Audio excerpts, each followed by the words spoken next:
The alarm bells screamed through the mining ship New Frontier as Captain Jake Morrison gripped his command chair. Red warning lights flashed across the bridge while his crew scrambled to understand what was happening. The ship shook violently as something massive pulled them off course. "Lisa, what's our status?" Jake shouted over the noise to his engineer. Lisa Hayes looked up from her control panel with wide eyes. "Captain, something huge just appeared on our sensors. It's pulling us in with some kind of gravity beam. I can't break us free." Tony Rodriguez, the ship's medic, held onto the wall as the ship lurched again. "How big is this thing exactly?" "Amy." Patterson worked frantically at her communication station. "I'm getting no response on any frequency. Whatever it is, it's not talking to us." Jake had been mining asteroids in deep space for 15 years, but he had never seen anything like this. Through the main viewing screen, a massive structure came into view. It looked like a giant metal ring floating in space, easily 10 times larger than their ship. Strange lights moved along its surface in patterns that hurt to look at. "It's beautiful," Amy whispered, even though fear filled her voice. The ring suddenly flashed with bright white light. Jake felt a strange tingling sensation all over his body. The last thing he remembered was reaching for the emergency controls. Before everything went black, when Jake opened his eyes, he was lying on soft grass under an alien sky. 2 purple moons hung overhead, and the air smelled like flowers he had never encountered before. He sat up slowly, his head spinning from whatever had happened to them. "Everyone okay?" He called out, looking around. His 3 crew members were scattered nearby, all starting to wake up. Lisa sat up first, brushing dirt from her uniform. "I think so. Where are we?" She looked around at the strange landscape surrounding them. They were in a large clearing surrounded by tall trees with silver bark and leaves that seemed to glow faintly in the dim light. Tony helped Amy to her feet as she looked up at the alien sky. "Those aren't Earth's moons," she said quietly. "No kidding," Jake replied, standing and checking his equipment. His communicator was dead, and none of his instruments were working. "Our gear is fried. Whatever brought us here doesn't want us calling for help." The grass beneath their feet was soft and springy, unlike anything from Earth. In the distance, Jake could see mountains that seemed to change color as he watched them. The whole planet felt alive in a way that made his skin tingle. "Look over." There, Lisa pointed toward the edge of the clearing. "We're not alone." Jake turned to see other figures moving through the trees.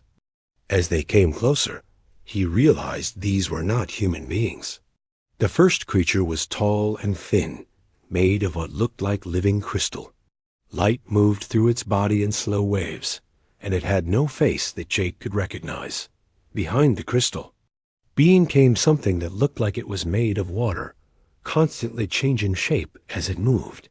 Then came others. A creature covered in fur with too many arms, something that looked like a walking plant, and several others that Jake's mind struggled to understand. "First contact," Amy whispered. "We're meeting aliens." The crystal being approached them slowly, and when it spoke, the words somehow appeared directly in their minds rather than being heard with their ears. "Greetings, unknown species. I am Zektar of the Helix Confederacy. Are you also participants in this trial?" Jake stepped forward, trying to look confident even though his heart was racing. "I'm Captain Jake Morrison. This is my crew. We don't know anything about a trial. We were just mining asteroids when something grabbed our ship." The water-like creature flowed closer, and its voice also appeared in their minds. "I am Morpheus of the Fluid Realms. We were all taken from our normal activities. None of us chose to be here." Before anyone could say more, a voice boomed across the entire landscape. It was so loud that Jake felt it in his bones, and the alien translation made his head ache. "Welcome, beings of the galaxy, to the great trial. You have been selected to Participate in the ancient competition of survival. The rules are simple and absolute. Jake looked at his crew, seeing his own worry reflected in their faces. This was not good. The voice continued. You will survive in this wilderness for 30 solar cycles, using only natural resources. No advanced technology may be used. No artificial weapons beyond what you craft from the environment. No metal tools brought from your civilizations. No devices for creating fire. Any violation will result in immediate elimination. Lisa grabbed Jake's arm. Elimination? What does that mean? Only the strong and resourceful will prove worthy, the voice went on. Those who fail will face the consequences of their weakness. The trial begins now. The voice faded, leaving them all standing in silence. Jake looked around at the other beings, counting at least 12 different alien species. Most of them looked as confused and worried as his crew felt. Sektar's crystal body flickered with nervous light. My people have not lived without technology for thousands of years. How are we supposed to survive like primitives? Morpheus rippled with what might have been anxiety. The fluid realms have always used energy-based tools. I do not understand how to make things from rocks and plants. Jake listened to the aliens talking and felt a strange sense of hope growing in his chest. These advanced beings had never learned basic survival skills. They were completely dependent on their technology for everything. Amy, start looking for water sources, he said quietly to his crew. Lisa, check out those rocks over there. See if any of them are good for making tools. Tony, help me gather some dry wood and tinder. You're thinking of making a fire? Amy asked. First priority in any survival situation, Jake replied. Fire, shelter, water, food, in that order. The aliens nearby heard him talking and moved closer to listen. Making fire without technology was something their advanced civilizations had. Never needed to learn. Jake knelt down and started gathering dry grass and small twigs. His grandfather had taught him fire making when he was just 10 years old during camping trips. Every human child learned these basic skills in school, but apparently that was not true for the rest of the galaxy. Watch and learn, he told the worried aliens around him. This is going to be a long month, but humans have been surviving in the wilderness for hundreds of thousands of years. We might actually have an advantage here. Lisa was already examining the local stones, looking for ones that would chip into sharp edges. Tony had found a small stream and was testing the water quality. Amy was identifying which of the strange plants might be safe to eat. The alien beings watched them work with growing amazement. Within minutes, the humans were acting like they belonged in this wilderness, while the aliens stood around looking lost and helpless. Jake smiled as he arranged his tinder. Maybe being the primitive species in a galaxy full of advanced civilizations was about to pay off in ways no one expected. He struck his flint against steel, sending sparks into the dry grass. The fire caught immediately, and the aliens gasped in shock. According to their understanding, creating fire without technology should have been impossible. How did you do that? Sektar asked, his crystal body pulsing with excitement and fear. Jake looked up at the crystal being and grinned. Kid, we're just getting started. A small fire crackled as Jake fed it more dry twigs. Around him, the alien beings stood in a circle, staring at the flames like they were watching magic happen. The purple light from the 2 moons mixed with the orange glow of the fire, creating strange shadows on everyone's faces. This is impossible, whispered a furry creature with 6 arms. The voice said no technology for creating fire. How did you bypass the restrictions? Jake looked up from tending the flames. There's no technology here, just flint, steel, and dry grass. Humans have been making fire this way for thousands of years.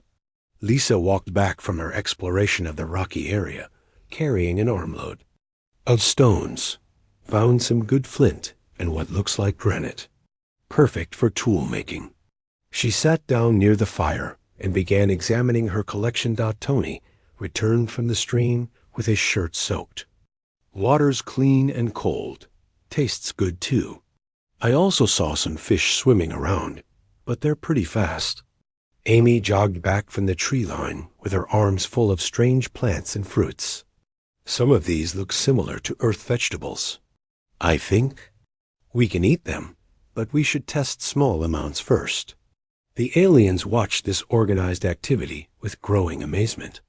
While they had been standing around discussing their hopeless situation, the humans had already begun solving their survival problems. Zektar's crystal body flickered with confused light patterns. You work together so efficiently. How do you know what tasks to perform? Basic survival priorities, Jake explained as he arranged larger pieces of wood on the fire. Fire for warmth and cooking, water for drinking, shelter for protection, and food to keep our strength up. Every human learns this stuff as a kid. Lisa had selected a good piece of flint and was using another stone to chip away at it. Small, sharp flakes fell away with each careful strike. The technique is called napping, she said as several aliens leaned in to watch. You hit the stone at just the right angle to break off sharp pieces. Within an hour, Lisa had created several sharp stone blades and was working on hafting them to wooden handles using strips of plant fiber that Amy had gathered.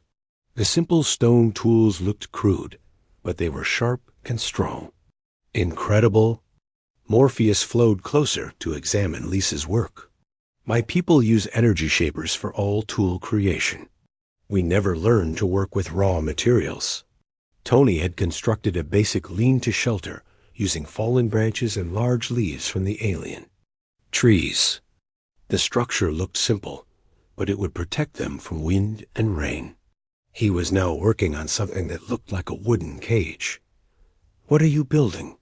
Asked a tall, thin alien that looked like a walking stick insect. Deadfall trap, Tony replied, carefully balancing a heavy stone on a stick. When a small animal tries to take the bait, the stone falls and kills it quickly. Gives us meat without having to chase anything down. The aliens exchanged worried glances. These humans were not just surviving, they were setting up systems to thrive in the wilderness. Jake used one of Lisa's stone knives to cut a long, straight branch from a nearby tree.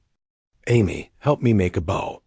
We'll need hunting weapons if we want to catch those fish you saw, or any larger game. A bow? Zektar asked. What is this weapon? You'll see. Jake smiled as he began carefully bending the branch to test its flexibility. Amy had been busy weaving plant fibers into strong cord. Her fingers moved quickly, creating rope that was thin but incredibly strong. My grandmother taught me to weave when I was little. Said it was a useful skill that might come in handy someday. Your grandmother was very wise, said a mushroom-like alien whose voice sounded like rustling leaves. By the time the alien sun began to set, the humans had accomplished more than the aliens thought possible. They had a strong fire that would burn all night, sharp tools for cutting and scraping, a weatherproof shelter, several traps set around the clearing, and Jake was putting the finishing touches on a wooden bow. Lisa had even begun working on a more ambitious project. She had built a small clay furnace near the stream and was experimenting with heating different types of rocks and sand she had found. What are you attempting now? Morpheus asked, watching Lisa arrange stones around her. Small furnace. Looking for iron ore, Lisa explained. If we can find the right rocks and get the fire hot enough, we can make metal tools. They'll be much better than stone ones. The aliens were speechless. The concept of extracting metal from rocks using nothing but fire and skill was completely foreign to them. Amy had created a small garden plot near their camp and was carefully planting seeds from some of the fruits she had gathered. These might grow into food plants. It's worth trying, even if we're only here for 30 days. You think ahead very far. observed the stick-like alien. "Most of us are still trying to understand how to find food for tonight." As darkness fell, the other alien beings began to struggle. Without fire, they were cold and frightened in the alien wilderness. The sounds of unknown creatures moving through the forest made them. Huddled together nervously, Jake looked around at the worried faces. Surrounding their fire, "You're all welcome to share our warmth tonight. Tomorrow, I'll teach anyone who wants to learn how to make their own fire." "You would share your advantages?" Zektar asked, his crystal form pulsing with surprise. "Why wouldn't we?" Amy replied. "We're all stuck here together. No point in letting people freeze or starve if we can help it." This attitude completely baffled the aliens. In their experience, competitions were about defeating opponents, not helping them survive. Tony's first trap had already worked. A small rabbit-like creature had been caught, providing them with fresh meat for dinner. He quickly and humanely prepared the animal, showing the watching aliens how to clean and cook it properly. "You make it look easy," said the furry six-armed creature. "Everything's easy once you know how," Tony replied, turning the meat over the fire. "The hard part is learning the first time." Jake strung his bow with Amy's plant fiber cord and tested its pull. The weapon was simple but effective. Tomorrow, he would make arrows and try his luck at the stream dot as the night grew deeper. Most of the alien beings accepted the humans' invitation to sleep near their fire. The warmth and light made the frightening wilderness seem less dangerous. Lisa's furnace experiment had produced some interesting results. She had found rocks that contained iron ore, and her hot fire was beginning to extract the metal. It would take more work, but she was confident she could produce basic iron tools within a few days. "How do you know so much about metallurgy?" Morpheus asked as he watched Lisa work. "Hobby," Lisa shrugged. "I like learning how things were made before we had factories and machines. Never thought it would be useful for survival on an alien planet." Amy had successfully identified several edible plants and was preparing them for the group's dinner.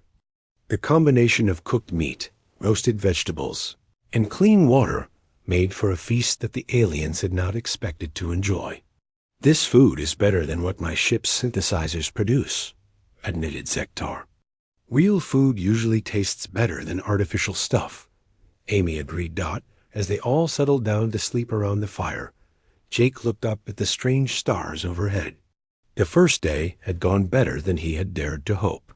His crew was safe. They had everything they needed for survival, and they had even made some new friends.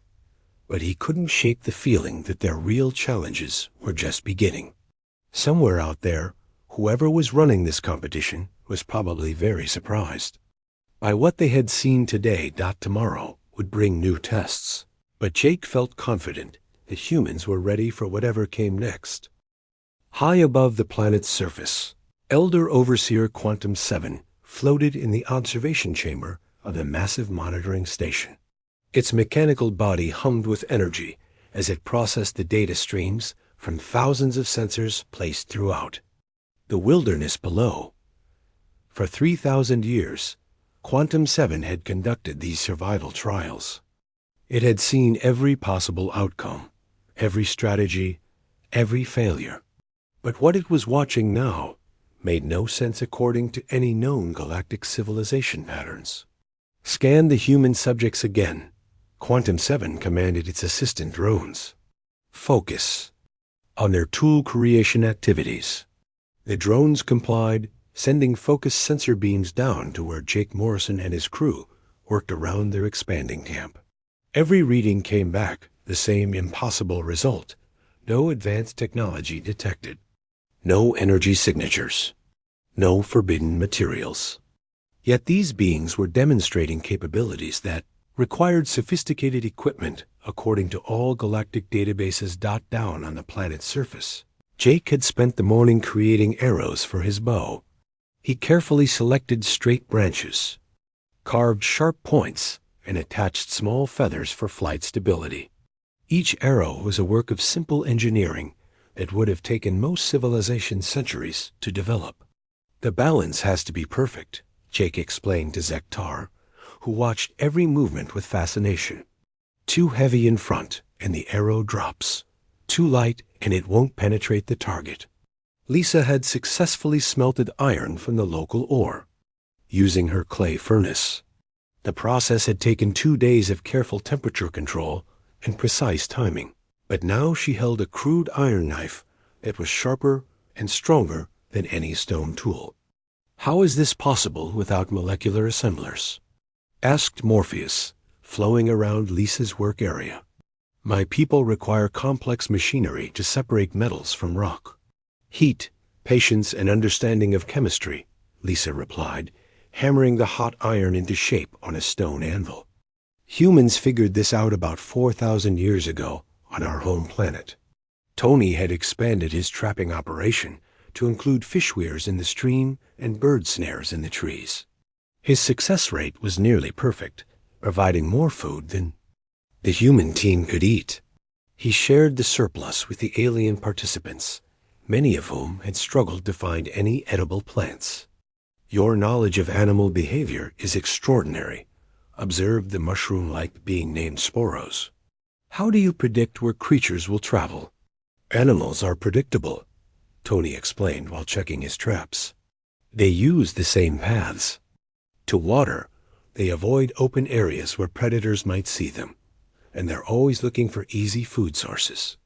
Once you understand their needs, you can guess their movements." Amy had made remarkable progress with agriculture.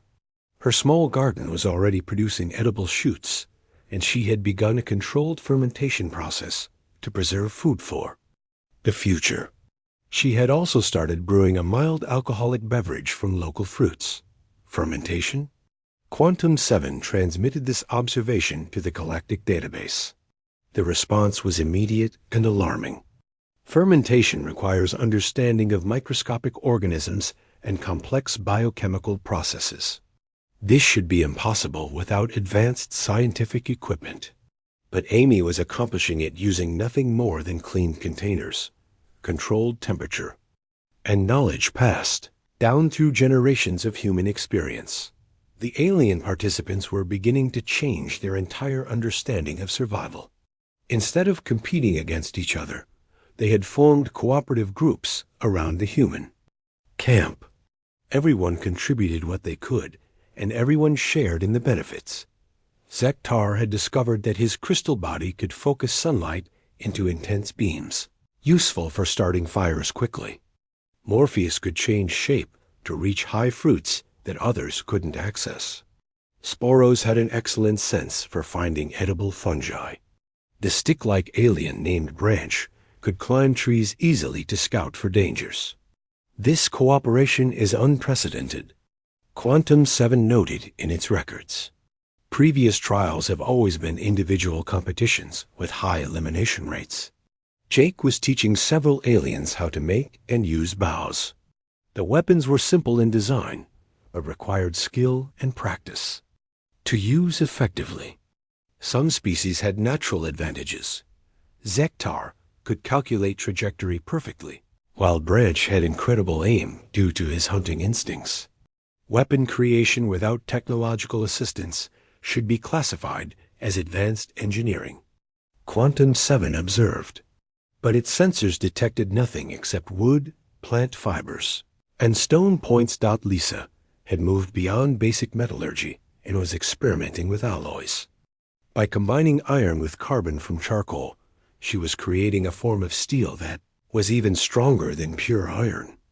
She had also begun working with local clays to create pottery for food storage and cooking. The complexity of their material. Science knowledge rivals our own, Quantum 7 transmitted to its superiors. Yet they accomplish everything through manual processes that our databases classify as primitive. The response from the Galactic Council was swift and concerned. "Dispatch investigation teams immediately. These beings may possess hidden technology that threatens the integrity of the trial." Tony had constructed what looked like a small village around the original campsite. There were workshops for different crafts, storage areas for food and materials, and even a basic medical facility where he could treat injuries using plant-based medicines he had created. "Your understanding of organic chemistry is remarkable," Sporos commented as Tony prepared a pain-relieving tea from local herbs. "How do you know which plants have healing properties?" "Trial and error over thousands of years," Tony replied. "Plus, a lot of plants here are similar to ones on Earth.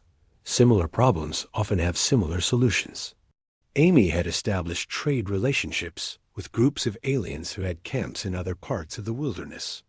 She exchanged human-made tools and preserved foods for rare materials and information about the local environment. "Trade networks and economic systems," Quantum 7 observed. "They have created civilization from nothing in less than 1 week."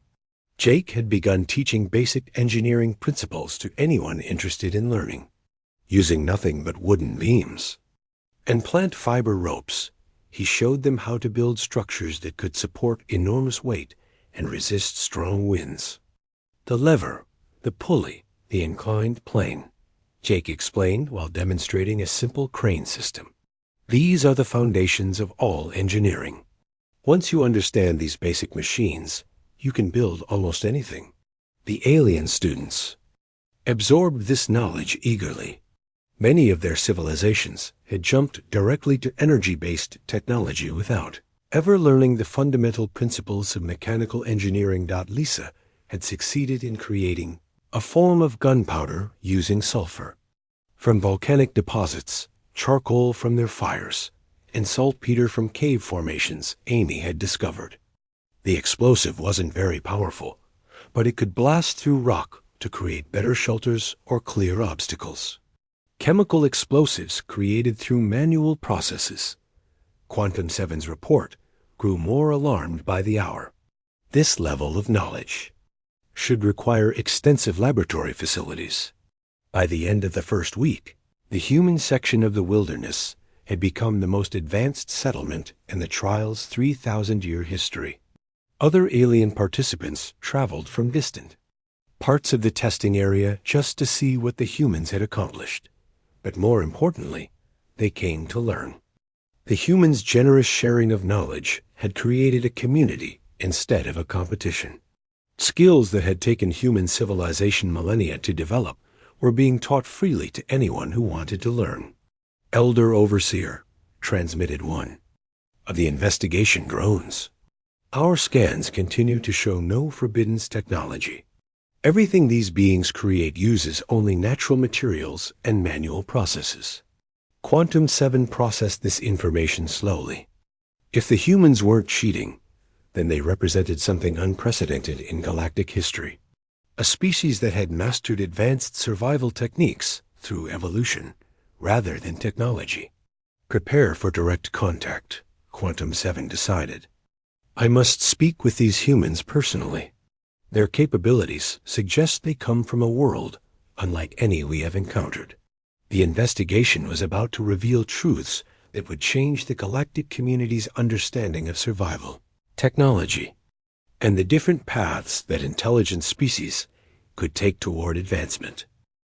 A bright flash of light appeared in the center of the human camp, causing everyone to shield their eyes. When the glow faded, a tall mechanical being stood where nothing had been moments before. Its body was made of gleaming metal and crystal, with lights that pulsed in complex patterns across its surface. Jake slowly stood up from where he had been teaching a group of aliens how to weave baskets. His hand moved instinctively toward the stone axe at his belt, but he forced himself to remain calm. "I am Elder Overseer Quantum 7, the mechanical being announced, its voice echoing directly in everyone's minds. "I have monitored your activities. Since the trial began, your capabilities demand explanation."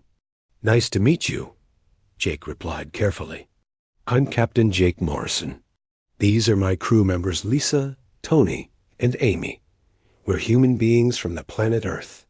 Quantum 7's lights flickered as it processed this information. "Earth is not listed in our galactic databases. Your species is unknown to the Galactic Council. That makes sense, Amy said, stepping forward with her natural diplomatic instincts. We're pretty new to space travel. Our ship was just mining asteroids when your transport system grabbed us.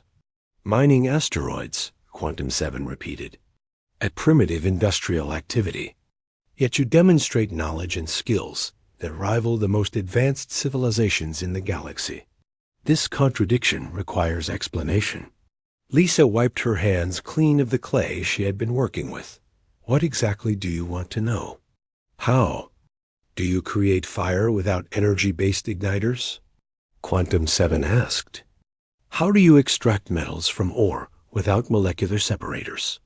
How do you create explosive compounds without laboratory synthesis equipment? These aren't advanced techniques for us, Tony explained. Every human child learns basic fire making. In school, metallurgy and chemistry are just things we figured out over time. Quantum 7's lights pulsed faster. Impossible. According to all galactic development patterns, species master energy-based technology first, then abandon primitive manual processes. No civilization maintains both advanced space travel and primitive survival skills. Jake sat down on a log and gestured for the overseer to join him. The mechanical being remained standing, but its attention focused completely on Jake's words. You want to understand humans? Jake asked. Then let me tell you about Earth. Jake began describing their home planet to the gathered aliens. He told them about Earth's unstable weather patterns, where temperatures could swing from freezing to deadly hot within hours. He described earthquakes that could level cities, hurricanes that destroyed everything in their path, and droughts that lasted for years. Sounds like a death world, whispered Zektar, his crystal form dimming with concern. It kind of is, Amy agreed. But it's our death world. We evolved there, so we had to learn to deal with all its problems. Jake continued the story. He explained how early humans had to learn fire-making or freeze to death during ice ages. How they had to create tools and weapons or starve when food became scarce. How they had to build shelters that could survive earthquakes and storms. Every skill you've seen us use wasn't optional for our ancestors, Lisa added. Learn it or die. That was the choice for thousands of years. Tony described how human medicine developed from treating injuries and illnesses using only plants and natural materials. When someone gets hurt in the wilderness, you can't call for a medical shuttle. You have to know how to help them with whatever you can find. But your species also achieved space travel, Quantum 7 pointed out. How do you maintain both primitive and advanced capabilities? We never threw away the old knowledge, Amy explained. Even after we developed technology, we kept teaching survival skills. We have schools that specialize in it. People do it for fun during vacations. Jake stood up and walked to their workshop area. Look at what we've built here. To you, this looks incredibly advanced. To us, this is what any human could accomplish with basic training and enough time. He pointed to Lisa's metal forge. Ironworking. Humans mastered this 4,000 years ago. He gestured toward Tony's medical supplies. Plant-based medicine. We've been using it for 10,000 years. He indicated Amy's fermentation vessels, food preservation and brewing. Maybe 12,000 years of human knowledge there. And the weapons, tools, and shelter construction? Quantum 7 asked. Stone Age technology, Jake replied. Maybe 50,000 years old, or older. This is all ancient knowledge for our species. Quantum 7 was quiet for a long moment, processing this information. Around them, the alien participants listened with growing amazement to the human story. Your planet forced rapid development of survival skills, Quantum 7 finally said. But most worlds that harsh do not produce intelligent life. How did your species survive long enough to develop technology? Cooperation, Amy answered immediately. Humans are really good at working together when we have to. We share knowledge, help each other, and teach our children everything we've learned. Lisa nodded. Every human alive today carries the knowledge of thousands of generations. We remember everything, because forgetting might mean death. Tony added, and we never stopped exploring and learning. Even after we had comfortable cities and advanced technology, humans kept pushing into new environments. Mountains, deserts, oceans, polar regions. Every new challenge taught us something new. This explains your remarkable adaptability, Quantum 7 observed. But it also presents a significant problem for the Galactic Council. What kind of problem? Jake asked, though he was beginning to suspect the answer. Most galactic civilizations developed technology to avoid the survival challenges you describe. They never learned these skills because they never needed them. If their technology fails, they cannot survive without assistance. Morpheus flowed closer to the conversation. That is why this trial is so difficult for us. We have forgotten how to live without our machines. Sporos rustled his mushroom-like body in agreement.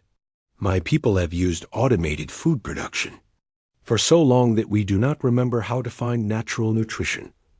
Zektar's crystal form pulsed sadly. The Helix Confederacy abandoned fire mastery when we developed energy technology. Now our young ones cannot create warmth without power sources. So you've all become dependent on technology for basic survival, Jake realized. And when it's taken away, you can't take care of yourselves.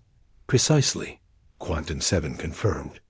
This trial was designed to test survival instincts that most species have lost. You are the first participants in 3,000 years to demonstrate true wilderness competency. Amy looked around at their alien friends. That's actually kind of sad. You've given up the skills that kept your ancestors alive. But you can learn them again, Lisa pointed out. Look how much everyone has improved in just 1 week of training. It was true. The aliens who had been learning from the humans were now capable of basic fire-making, simple tool creation, and food gathering. They were nowhere near human levels of skill, but they were no longer helpless. The Galactic Council must be informed of these developments, Quantum 7 announced. Your species represents something unprecedented. Beings who maintain both advanced technology and primitive survival capabilities. Are we in trouble? Tony asked. For being too good at surviving? Unknown. Quantum 7 replied honestly. This situation has never occurred before. The Council will need to decide how to respond to humans entering galactic civilization. Jake stood up and looked at the mechanical being directly. While they're deciding, can we keep teaching our friends here? They want to learn, and we're happy to share what we know. This trial will continue for 3 more weeks, Quantum 7 said. What you do during that time may influence the Council's decision about your species. As the Elder Overseer prepared to teleport away, it paused for one final observation. Captain Morrison, your species has accomplished something remarkable. You have survived a death world, developed advanced technology, and still retained the skills that created your civilization. The galaxy has never seen anything like humans before. Is that good or bad? Jake asked. Time will tell, Quantum 7 replied, and vanished in another flash of light. The humans and their alien friends looked at each other in the sudden silence that followed. They had learned something important about their place in the galaxy, but they still had no idea what it meant for their future. 3 weeks had passed since Elder Overseer Quantum 7's visit, and the wilderness testing ground had transformed into something that looked more like a small city than a survival camp. Jake stood on a hill, overlooking what the aliens now called Human Town, and smiled at how much everything had changed. The original campsite had grown into multiple settlements connected by well-built roads. Lisa's workshop had expanded into a proper forge with multiple furnaces producing iron tools for all the alien participants. Tony's medical center now included a small hospital where he taught alien healers how to use natural medicines. Amy's agricultural area had become farms that produced enough food to feed everyone comfortably. Hard to believe we were supposed to be competing against each other, Amy said, joining Jake on the hill. Below them, aliens from a dozen different species worked together on various projects. Zek single quotes Tar was teaching a group of newcomers how to focus sunlight for fire starting. His crystal body had learned to create different types of light and were perfect for various tasks. Morpheus had become an expert at reaching difficult places and was helping construct a water system that brought fresh stream water to all the settlements. Look at Branch. Tony pointed to where the stick-like alien was leading a hunting party. 2 weeks ago, he didn't know how to make a spear. Now he's teaching others how to track game. The alien participants had not just learned human survival skills. They had begun developing their own improvements. Sporos had discovered that his natural ability to sense soil quality made him an excellent farmer. The furry six-armed creature named Patches had become incredibly skilled at weaving with all his extra hands. Captain Morrison, a familiar voice, spoke behind them. Jake turned to see Elder Overseer Quantum 7 materializing on the hilltop. This time, several other mechanical beings appeared with it. Elder Overseer, Jake nodded respectfully. Back to check on our progress? Indeed, Quantum 7 replied. And to inform you of the Galactic Council's decision regarding your species and this trial. Lisa and Tony had noticed the arrival of the Overseers and climbed the hill to join the conversation. Around the settlements below, the alien participants stopped their work to watch the important meeting taking place. First, let me share what our observations have revealed, Quantum 7 began. In 3 weeks, you have accomplished more than any previous trial participants in 3,000 years. But more importantly, you have changed the fundamental nature of the competition. One of the other overseers, who introduced itself as Quantum 5, spoke next. Previous trials resulted in elimination rates of 60 to 80%. Participants competed against each other for limited resources, creating conflict and failure. Your approach of cooperation and knowledge sharing has resulted in a 0% elimination rate. Added a third overseer called Quantum 12. Every single participant has not only survived, but thrived beyond our expectations. Jake looked down at the thriving community below. We just did what felt natural. When people need help, you help them. This attitude is precisely what makes your species so unusual, Quantum 7 explained. Most civilizations view survival as a competition. Humans view it as a community effort. Amy stepped forward. So what's the Council's decision? Are we in trouble for changing your test? Quite the opposite, Quantum 7 replied, its lights pulsing in what seemed like amusement. The Council has voted to end the traditional survival trials permanently. Your demonstration has proven that cooperation produces better results than competition. The aliens in the settlements below had been listening to the conversation through their universal translators. A cheer went up from the entire community as they realized what this meant. But that's not all, Quantum 5 continued. The Council has a proposal for your species. We would like humans to become survival instructors for the galactic community. Lisa blinked in surprise. You want us to teach other civilizations what we taught everyone here? Many species in the galaxy have become so dependent on technology that they are vulnerable if their systems fail, Quantum 12 explained. Your knowledge could help entire civilizations become more self-reliant. Tony scratched his head. That's a big responsibility. We're just 4 people who know some basic skills. But your planet Earth contains billions of humans with this knowledge. Quantum 7 pointed out. We would like to establish a formal partnership between humanity and the Galactic Council. Jake felt excitement building in his chest, but he forced himself to think carefully. What exactly are you proposing?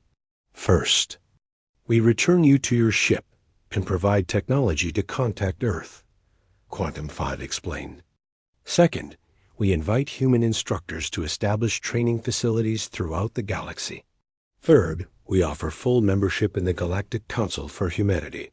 What do you want in return? Amy asked, her diplomatic instincts making her look. For the catch. Nothing that you have not already demonstrated here, Quantum 7 replied. Continue sharing your knowledge freely. Continue teaching cooperation over competition. Help other species rediscover the skills their ancestors once possessed. The four humans looked at each other, having a silent conversation with their eyes. They had started this adventure as asteroid miners and accidentally become ambassadors for their entire species. We'd need to go back to Earth first, Jake said finally. This decision affects all of humanity, not just us. Our leaders should have a say in this. Of course, Quantum 12 agreed. We expected no less from a species that values community input. Down in the settlements, the alien participants had begun celebrating. They had not only survived the trial, but had gained skills and friendships that would last for the rest of their lives. Morpheus flowed up the hill to join the conversation. Will the human teachers remain here to continue our education? We'll work something out, Lisa promised. Maybe we can set up exchange programs. Humans come here to teach survival skills, and aliens visit Earth to learn in different environments. Earth has many different climates and challenges, Tony added. Deserts, frozen areas, mountains, jungles. Each environment teaches different lessons. Zektar approached with his crystal form glowing brightly with excitement. The Helix Confederacy would be honored to host human instructors. Our young ones need to learn these skills. Same for the fluid realms, Morpheus agreed. We have forgotten too much of our ancestors' knowledge. Amy had been thinking about the bigger picture. This could change everything for humanity. We'd go from an unknown species to full members of galactic civilization overnight. Your species was already remarkable, Quantum 7 observed. This partnership simply recognizes what you have always been. Jake made the decision that would change human history forever. We accept your proposal, Elder Overseer. But we do this on human terms. No forcing anyone to learn, no military applications of survival skills, and humans always work in mixed teams with other species. These terms are acceptable, Quantum 5 replied immediately. The Council believes that human values of cooperation and knowledge sharing will benefit the entire galaxy. As the Overseers began preparing to transport the humans back to their ship, the alien participants gathered to say goodbye. There were promises to stay in touch, invitations to visit their home worlds, and plans for future training programs. You have given us more than survival skills, Sporos told them, his mushroom body rustling with emotion. You have given us hope that species can work together instead of against each other. Branch nodded his stick-like head in agreement. Before meeting humans, I thought strength meant defeating others. Now I know strength means helping others become strong too. The final scene showed the mining ship New Frontier, now renamed the diplomatic vessel Unity, approaching Earth's solar system. Jake stood on the bridge, watching his home planet grow larger on the viewing screen. Ready to change the world? Amy asked. Ready to change the galaxy, Jake replied. Behind them, Lisa and Tony worked with alien engineers to prepare the first batch of survival training equipment. In a few months, humans would be teaching aliens how to make fire on worlds across the galaxy, and alien students would be learning to survive in Earth's varied environments. The great survival trial had ended, but humanity's greatest adventure was just beginning.